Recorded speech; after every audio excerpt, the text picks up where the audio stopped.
Hello and welcome to Rebel to Rise, where business meets human design. I'm Erin Hines, your darn good business coach, here to help you break the rules, trust your instincts, and own your brilliance unapologetically. In this space, we blend the power of human design with real-world business strategy so you can ditch the shoulds, embrace your true self, and create a life and career that lights you up every single day. Ready to rebel, rise, and redefine success on your terms? Let's dive into today's episode. Hello. Welcome back to Rebel to Rise. Today, we're going to talk about one of my loves, and that is business architecture. If you've ever felt like you've been working way too hard just to stay afloat, or like you're constantly reacting instead of leading, this is for you. I'm going to break down what business architecture actually is, how it can transform your day-to-day, and what tools you could use to stop overworking and start creating real momentum. Now, before you tune out thinking, structure, hear me out, because I believe structure is what creates freedom.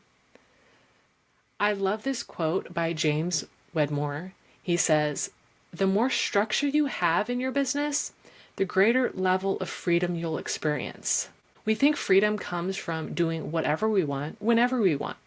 But true freedom comes from knowing what matters. From having a system that works even when you take a break, from knowing your energy is going towards the right things. Structure is the key to working on your business and not constantly getting lost in it or putting out fires all day. It's how you wake up excited, knowing exactly what you're going to focus on.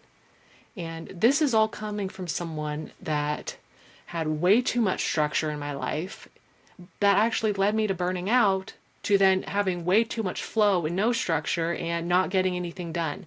So I know the power of the right balance of structure, and that's what we're going to talk about today. When I first transitioned from project management, I went into business analysis, which is slightly different than business architecture. Business analysis is about identifying and understanding business needs and providing solutions. I loved it, but I often found myself constantly zooming out. I wanted to understand the whole company, how the different parts work together, where things were out of sync and causing a ripple effect through the company. And that's what led me to business architecture. Business architecture takes things a step further from business analysis. It's a holistic, strategic, multi-dimensional bird's eye view of your entire business. It's not only about solving problems, it's about building a sustainable, scalable business on purpose. Think of business architecture as the structure beneath your strategy. It's the map that shows you how all the parts of your business are connected and working together. From your offers, products, and services, to your operations, systems, and sales, from how you market and serve, to your vision and goals. That's all part of your architecture. When you create that strong foundation in your business, it helps build something that's sustainable and actually feels good for you to run. I like to use the Disney map analogy. So imagine if your business was like Disneyland and your business architecture is your map. If a client enters your world, what is the first place they go? What path are they guided through? Are there clear signs showing them how to buy from you? Or are they lost, confused, and wandering around trying to figure it out? Business architecture allows you to know where the rides are, where the food stands are, where to rest, where the fastest route to get to your next destination. You can't just let people wander around and hope they find Space Mountain. You need a map, a structure that shows them where to go, what's available, and how to move deeper into the experience. The clearer this map is for you, the easier it is going to be for you to know how to serve your clients and grow your business. Most of the burnout I see in CEOs isn't because they're not working hard enough. It's because they're working hard in 1,000 different directions with no clear structure. You're in employee mode in your own business instead of being the CEO, the leader. You're doing all the things, stuck in daily tasks, and wondering why it still feels so hard. And it can be tricky because we've been taught to just do more, work harder, hustle longer, and then it'll all fall into place. You're trying to do it all at once without stopping to zoom out and ask, what am I actually building here? What's my priority right now? Is where I'm focusing my effort leading me towards the future I want? Business architecture forces you to slow down so then you could speed up. It gives you a roadmap for identifying bottlenecks, knowing how to delegate or automate. It helps you prioritize what actually will move the needle. It helps you let go of stuff that doesn't support your energy or vision. And it helps you make decisions faster. Having that map allows you to simplify and streamline so you could lead with intention. I believe your business should feel like a playground and not a prison. But that only happens when you're clear on the rules of your game and how to set it up in a way that works for you. And by this point, you might be asking, how could I create a business architecture foundation? So I'm going to give you some steps. First step, start taking a look at the whole picture and start creating your business map. Know your offers, your products, your price points, how people move through your world, and where you want to lead them. This could also include tasks your team execute that help you fulfill your vision. And I know as you're creating your map, you might start to see little areas of your business that need some tweaking, some problems. But I highly recommend, instead of getting hyper-focused on what's broken today, just start to see how everything connects. See how your front end affects your client's delivery or how your lack of systems is burning you out. Don't get caught up in what needs to be fixed. Because, number 2, fix what matters most. Not every problem needs fixing right now. So once you create that map, then you could start honing in what needs to be done right now and what could wait. Business architecture helps you focus on what will make the biggest impact. So what's one thing that would lift some weight off of your shoulders if it was streamlined today? Maybe it's your onboarding. Maybe it's adjusting your content strategy. Focus on what will move the needle the most right now. Big or small. Sometimes it's a bunch of little small things that are weighing you down. Get those knocked out first. Whatever needs to get done for you to feel lighter is what you should focus on. And again, not everything needs to be fixed at once. Your business is a journey and not a sprint. Number 3, stop reinventing the wheel. Figure out what works for you and then keep refining that. When you have mapped out systems and aligned offers, you're not starting from scratch every time you want to launch something new. You're building momentum from what you already have. And number 4, the last step and potentially the biggest step, create space to lead.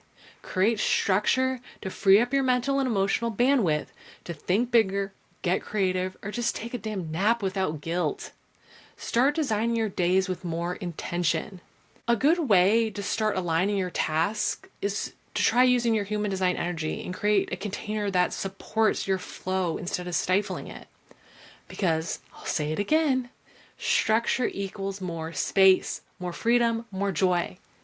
When everything is working in sync, your marketing, your sales, your client experience, your back end, your support team, you're not just chasing success. You're building something sustainable that leaves you feeling satisfied.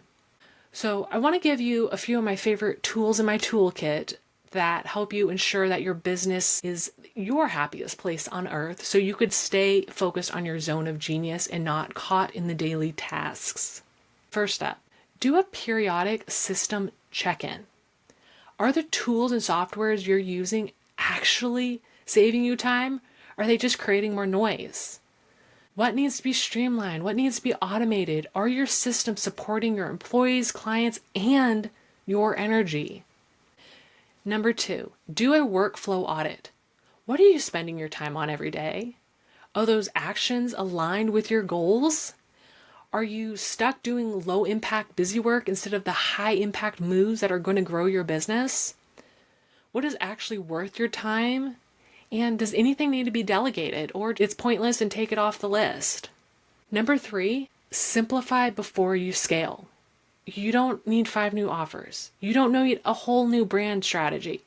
You probably just need to clean up what already exists. Which tasks energize you the most? Which ones need support and simplification?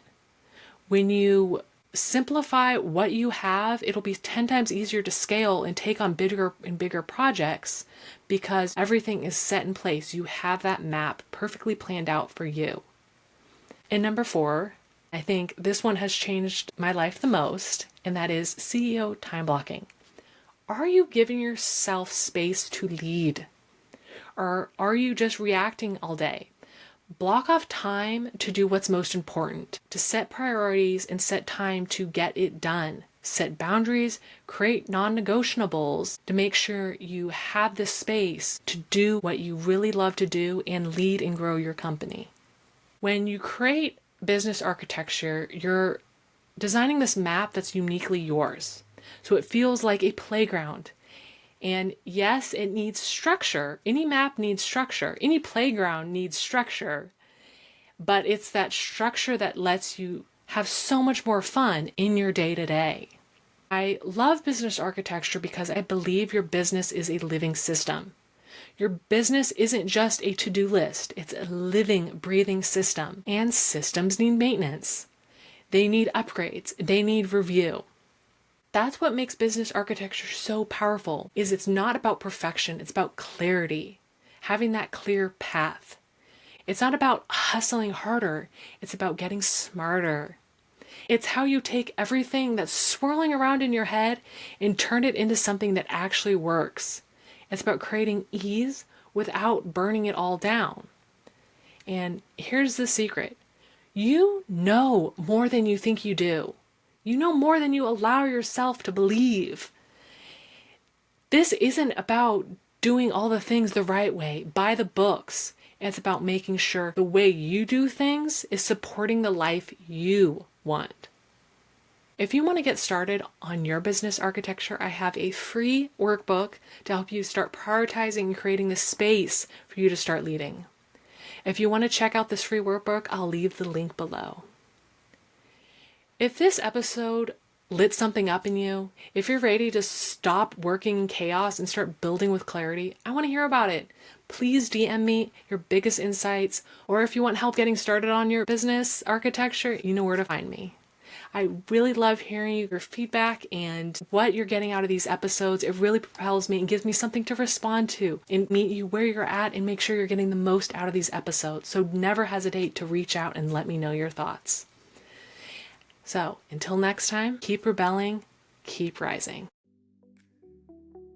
Thank you for joining me on today's episode of Rebel to Rise, where business meets human design.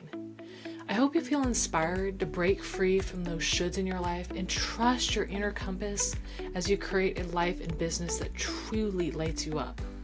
Remember, every day is a chance to rebel against the ordinary and rise into your authentic power.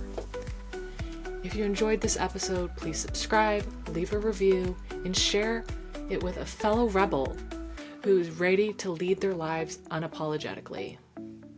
Until next time, keep trusting your intuition, keep breaking the rules, and most importantly, keep rising.